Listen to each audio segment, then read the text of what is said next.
VS GTS, one that's got the FDFI supercharger system on it. We've just done a full build on this engine, 355, forged internals with a crankshaft and hashing rods and forged pistons, bits and pieces.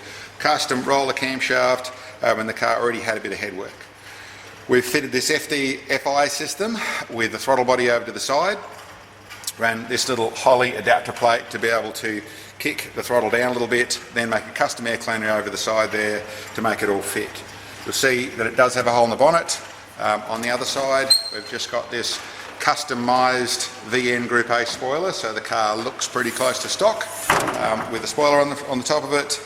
And other than that, yeah, full exhaust system, so it's got 1 3/4 headers, full twin 3-inch exhaust system, fuel system in the boot, all set up with the 6-speed. And over here at the graph, we'll show you what it actually did.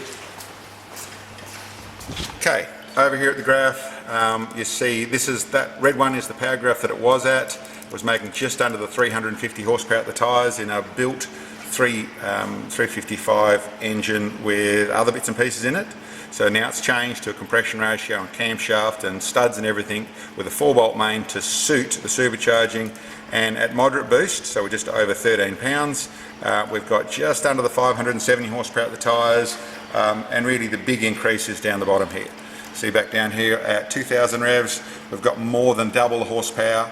Back in here we're around the 3000 revs, we're at an extra 75% in the way of horsepower. And if we come through, we see we carry that sort of power left all the way through. So moderate churn at the moment, there's a bit more power to make, but it's brand new. Really want to settle it down and make it all work properly.